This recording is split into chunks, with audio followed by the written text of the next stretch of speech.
오늘은 주님이 7교회에 보내신 편지 가운데 세 번째로 버가모 교회에 보내신 내용을 살펴보겠습니다. 버가모라는 도시는 소아시아의 수도였다고 합니다. 행정 수도였습니다. 에베소나 서모나가 번창하는 상업도시, 오늘날로 말하면 뉴욕 같은 도시였다 한다면 버가모는 워싱턴 DC 같은 행정 수도였습니다. 특별히 장서 20만 권을 소장하고 있었던 도서관이 유명했습니다.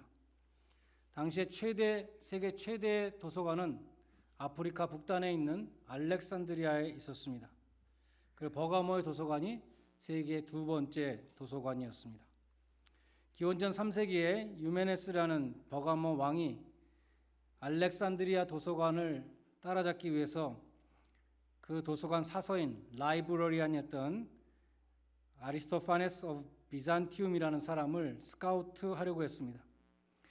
이에 이집트의 톨레미 왕이 노발대발해서 그 도서관 사서를 투옥시키고 그 보복책으로 버가모에 대해서 파피루스 수출을 금지시켰습니다.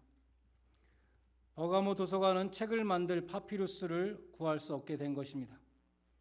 파피루스는 이집트에서 나오는 식물로부터 만드는 것이기 때문에 이집트에서 수출이 금지되면 구할 길이 없었습니다. 그런데 오히려 그것이 전화위복이 되어서 버가모에서는 양피지를 개발했습니다. 양의 피부 껍질로부터 글을 쓸 수 있는 두루마리를 개발했던 것입니다. 그래서 영어로 양피지가 퍼치먼트인데 그것이 버가모라는 이 단어에서 어원이 있다고 합니다. 그런데 영적인 면에서 보면 13절에 버가모는 사단의 위가 있는 곳이다. 사단의 보좌가 있는 곳이다. 이렇게 말씀합니다. 그 정도로 버가모는 우상숭배와 황제숭배가 극심한 곳이었습니다. 버가모는 사단이 다스리는 도시다. 그렇게 말씀합니다. 당연히 버가모에는 황제숭배와 우상숭배로 버가모 교회가 핍박을 받았고 예수 그리스도의 충성된 증인 안디바가 죽임을 당했습니다. 그런데 버가모 교회는 그러한 핍박 속에서도 예수를 믿는 믿음을 저버리지 아니하였습니다. 네가 내 이름을 굳게 잡았다라고 칭찬하셨습니다. 버가모 교회는 목숨을 걸고 신앙을 지킨 교회였습니다. 버가모 교회는 순교자를 배출했고 버가모 교회 전체가 순교자의 그 반열에 동참한 그런 교회였습니다. 그런데 14절과 15절로 내려가면 버가모 교회가 책만 받는 내용이 나옵니다. 14절에는 발람의 교훈을 지키는 자들이 있다 말씀하고 15절에 가면 니골라당의 교훈을 지키는 자들이 있다 그렇게 말씀합니다. 결국 발람의 교훈이나 니골라당의 교훈은 같은 것인데 그것이 구체적으로 무엇을 뜻하였는가 14절에 힌트가 나옵니다. 발람이 발락을 가르쳐 이스라엘 앞에 올무를 놓아 우상의 제물을 먹게 하였고 또 행음하게 하였느니라 라는 말씀입니다.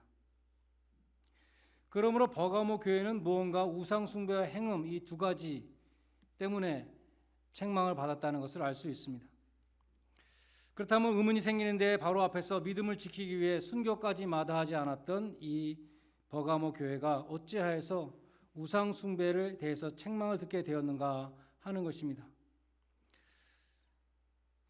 황제 숭배와 우상 숭배 이 두 가지가 극심했는데 버가모 교회는 황제 숭배에 대해서는 순교자를 낼 만큼 그것을 저항하고 거부하고 가이사는 주님이다라는 것을 고백하지 않고 예수는 그리스도이시다, 예수는 주님이시다 끝까지 예수의 이름을 붙잡았습니다.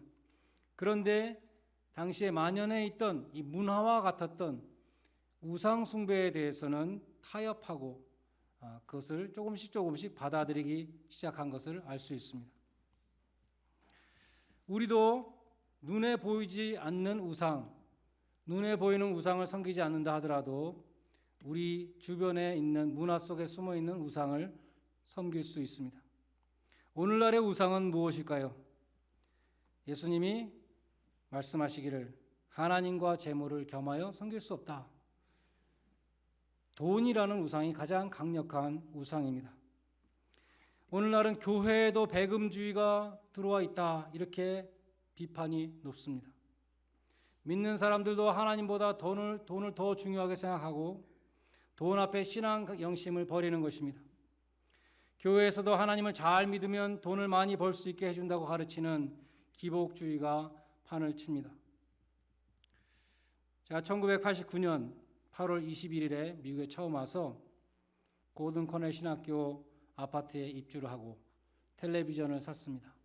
텔레비전을 사서 틀으니까 짐 베이커라는 유명한 TV 이벤젤리스트에 대한 뉴스가 나왔습니다.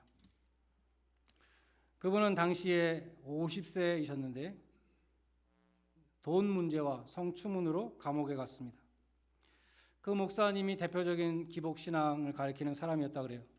예수님이 우리를 위해서 고난을 다 당하셨기 때문에 우리는 복만 받으면 된다라고 가르쳤고, 특별히 자기가 갖고 싶은 것이 있으면, 갖고 싶은 집이나 갖고 싶은 차나 이런 것이 있으면 아주 구체적으로 모델과 연도와 색깔과 그렇게 구체적으로 다 구하면 그대로 이루어준다라고 그렇게 가르쳤습니다. 그래서 어떤 사람은 그걸 적용해서 배우자를 위해서 기도하는데 구체적으로 기도했다고 합니다. 먼저 자기 배우자는 머리가 좋았으면 좋겠다, 그렇게 생각했다고 합니다. 머리가 좋은 배우자가 있으면 참 내가 편리하겠다. 또 배우자가 돈이 많으면 참 내가 좋겠다, 그렇게 생각했다고 그래요. 그래서 구체적으로 기도했습니다. 하나님, 저에게 머리가 좋고 돈이 많은 여자를 주십시오. 구체적으로 막 기도하는데 열정적으로 하면서 빨리빨리 이게 말이 되다 보니까 나중에는 머리 돈 하다가 머리 돈 여자를 주십시오라고 했다는 것입니다. 일부 예배 때는 아무도 안 오셔서 굉장히 당황했어요. 디모데후서 3장에 보면 말세의 사람들이 돈을 사랑하고 쾌락 사랑하기를 하나님 사랑하는 것보다 더하다. 하나님보다 더 사랑하는 게 우상이잖아요. 말세에는 두 가지를 더 사랑한다 그랬습니다. 돈과 쾌락. 제가 아는 목사님 가운데 군대에서 국기에 대한 경례를 우상 숭배라고 거부해서 매를 많이 맞으신 분이 있었어요. 저보다 10살 정도 많으시기 때문에 그때는 군대에서 많이 때렸잖아요. 국기에 대한 경례를 안 한다고. 그 목사님하고 신학교를 다닌 선배 목사님들에게 아주 유명한 일화입니다. 과연 국기에 대한 경례가 우상 숭배인가, 그 논의는 차치하고서라도 그분의 그 마음, 그 정말 철저한 믿음을 지키고자 했던 그 열정은 인정해 드려야 될 것 같아요. 개인적으로도 그분을 뵀었는데 그분은 항상 의로운 분이었고 또 결코 불의와 타협하지 않는 꼿꼿한 분이셨습니다. 그런데 그분이 무당의 며느리와 음행한 사실이 드러났습니다. 그분은 국기에 대한 경례도 거부할 정도로 신앙의 절개를 지키는 분이셨지만 성적인 유혹을 통해서 무너지는 그런 마귀의 계계에 넘어졌습니다. 버가모 교회도 마찬가지라고 생각합니다. 신앙의 절개를 지키기 위해서 황제 숭배를 거부하고 순교자를 낼 정도로 그렇게 절개를 지키기 위해서 노력했지만 발람의 올무라는 것은 음행을 통해서 우상 숭배에 들어가게 된 그 발람의 스토리를 가리키는 것입니다. 그래서 발람의 올무 때문에 음행과 우상 숭배에 빠지게 되었다는 것입니다. 유다서 1장 11절에 보면 당시 교회에 가만히 들어온 불순 세력에 대해서 이렇게 말합니다. 화 있을진저 이 사람들이여 가인의 길에 행하였으며 싹을 위하여 발람의 어그러진 길로 몰려갔으며 고라의 패역을 따라 멸망을 받았도다. 그래서 발람이라는 사람을 싹을 위하여 어그러진 길로 간 사람, 싹군, 돈 받고 이스라엘 백성을 저주하라는 일을 하려고 했던 싹군 대표로 발람이 나오는 것이죠. 발람과 발락의 기사는 민수기 22장에서 25장에 나옵니다. 발락이 모압의 왕이었는데 이스라엘 백성들이 가나안 땅을 향해서 진군하다가 모압 평지에 진을 쳤습니다. 모압 왕이 이제 굉장히 위기에 처한 것이죠. 그래서 발람이라는 술사를 불러다가 돈을 주고 이스라엘 백성을 저주하라고 시킵니다. 그런데 하나님이 계속 발람의 입을 주장하셔서 저주를 하는 게 아니라 자꾸 축복을 하는 것이죠. 그러니까 발락 왕이 항의했습니다. 내가 돈 주고 저주하라 그러는데 축복을 하면 어떡할 것이냐. 발람이 말하기를 내가 그건 어떻게 할 수가 없는데 내가 대신 한 가지 꾀를 알려주겠다라고 말하면서 미인계를 써라 이렇게 말했습니다. 미디안 여자들을 풀어서 이스라엘 남자들과 음행을 하도록 하라. 그렇게 했습니다.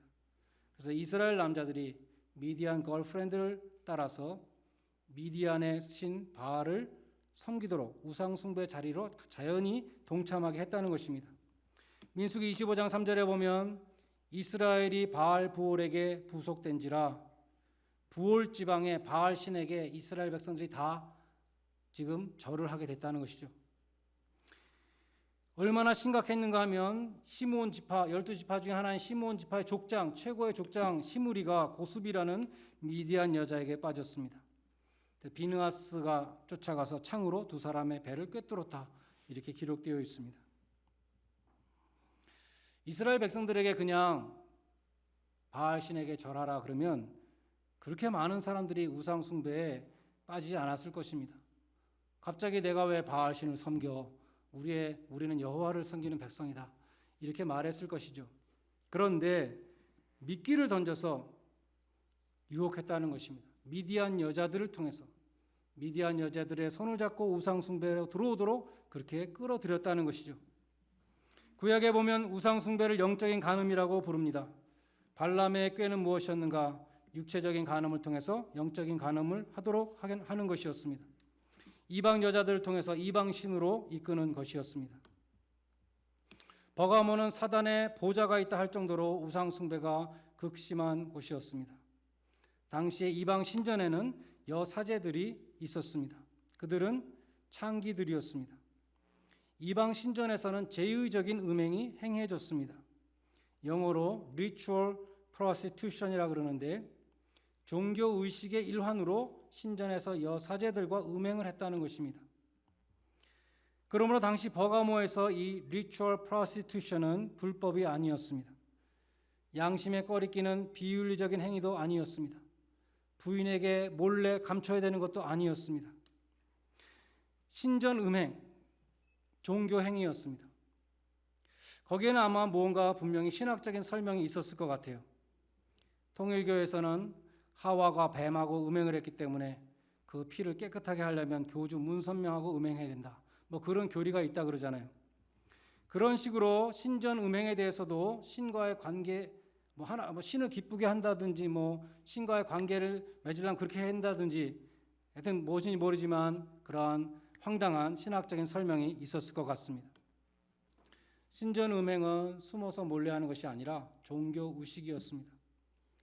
마귀는 음행을 통해서 이스라엘 백성들을 우상 숭배로 이끌었고 버가모에서도 마찬가지로 똑같은 것인데 문제는 버가모 교회가 그러한 사회의 그런 관행을 조금씩 받아들이기 시작했다는 것입니다. 그래서 교인들이 이방 사람들하고 같이 버가모 시민들하고 같이 그런 행위에 동참하는 것을 그럴 수도 있지. 사회생활을 하려면 어떻게 해? 그러면서 조금씩 용납해 줬다는 것입니다. 모세는 바알 부올에게 부속된 자들을 모조리 다 죽이라 그랬습니다. 얼마나 잔인합니까? 암세포가 전신에 퍼지기 전에 싹 도려내는 것과 마찬가지. 거기에는 사랑이라는 것이 적용되지 않았습니다. 그러나 버가모 교회는 우상 숭배와 음행을 단호하게 잘라내지 못하고 용납했습니다. 당시 버가모 교회의 교인이 얼마였을까 잘 모르겠어요. 100명이었을까 1000명이었을까 아무리 생각해도 1000명은 안 됐을 것 같아요. 당시에 버가모의 인구가 10만이었다고 합니다. 그럼 1000명이라고 쳐도 10만의 100분의 1밖에 안 돼요. 전에 한국에서 기독교인도 술을 안 먹으면 사회생활하기 힘들다 그런 말이 있었잖아요. 버가모 기독교인들 1%밖에 안 되는데 99%의 이교도들과 같이 장사도 해야 되고 또 사교도 해야 되고 접대도 해야 되고 그렇자면은 그들과 삶을 공유하지 않고서는 불가능했다는 것입니다. 때에 따라서는 신전에 가서 절도 하고 음행도 하고 그럴 수 있는 게 아니냐, 불가피한 것이 아니냐 그런 식으로 버가모 교회는 그러한 성도들의 타협적인 태도를 조금씩 용납하기 시작했던 것입니다. 그것이 주님께 책망받은 부분이었습니다.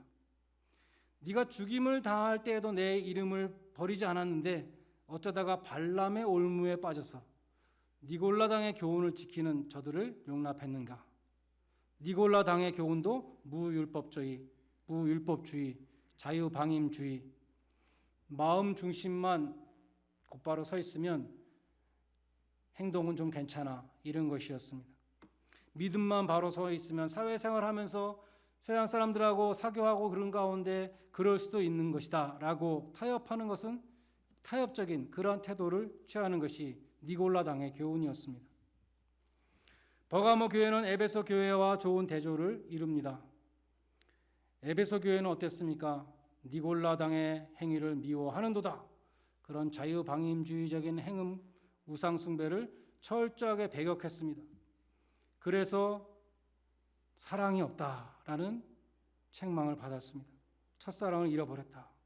에베소 교회는 진리를 지키려고 노력하다가 사랑을 잃어버렸다고 책망받았습니다. 반대로 버가모 교회는 사랑의 이름으로 비진리를 용납하다가 책망을 받았습니다. 에베소 교회는 교리의 순수성을 지키려다가 사랑을 상실한 문제를 갖게 되었고, 반대로 버가모 교회는 사랑을 우선시하다가 이단을 관용하는 우를 범했습니다. 관용의 문제는 굉장히 어려운 것이죠. 사랑을 최고의 기준치로 삼는다면 다 사랑으로 관용해야 합니다. 동성애 문제로 미국 장로교회가 분열하고 올해는 미국 감리교회가 분열한다, 그런 이야기를 듣고 있어요. 관용할 것인가 아니면 불관용할 것인가. 다 똑같은 사람이고 다 똑같은 죄인들인데 성경에도 다 용납하고 받아주라고 하지 않았는가? 우리는 그렇게 할 때 또 막 마음이 흔들리게 되는 것이죠. 그런 면에서 오늘 버가모 교회에 주신 말씀은 매우 귀중한 말씀입니다. 이 말씀은 무엇입니까? 교회는 진리를 희생하면서까지 관용할 수는 없다 하는 것입니다. 아무에게도 상처를 주지 않으려면 아무도 거절할 수 없습니다. 버가모 교회처럼 사랑의 이름으로 진리를 잃어버릴 수 있습니다. 사랑지상주의의 함정은 진리를 희생시킬 수 있다는 것입니다.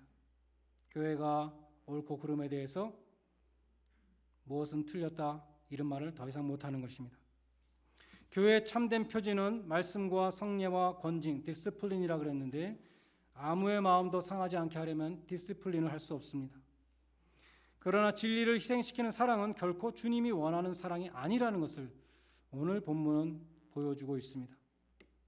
오늘날의 교회들은 자유주의적인 교회들을 필두로 해서 점점 더 버가모 교회 쪽으로 가고 있습니다. 다 용납하는 쪽으로 가고 있습니다. 사랑을 내세우며 진리를 희생하고 비진리를 관용하고 세상과 타협하는 쪽으로 가고 있습니다. 주님은 그러한 버가모 교회를 향해서 회개하라라고 경고했습니다. 회개하지 않으면 내가 속히 가서 내가 직접 싸우리라. 내 입의 검으로 그들과 싸우겠다고 말씀하셨습니다. 주님은 버가모 교회 자신을 소개하실 때에 좌우에 날선 검을 가지시니라. 좌우에 양쪽에 다 날이 있는 검을 가지신 분, 우리가 예수님을 생각할 때 그런 예수님은 여러분 생각해 보신 적이 있습니까? 지난 1월 29일자 한국신문에 대통령이 청와대에서 77명의 준장 진급자에게 삼정검을 수여했다는 기사가 있었어요. 설교를 준비하기 때문에 이게 딱 눈에 들어왔는데, 삼정은 세 가지 정신이라고 합니다. 호국, 통일, 번영의 세 가지 정신인데 원래는 한쪽에만 날이 있는 삼정도, 칼도자, 삼정도였대요.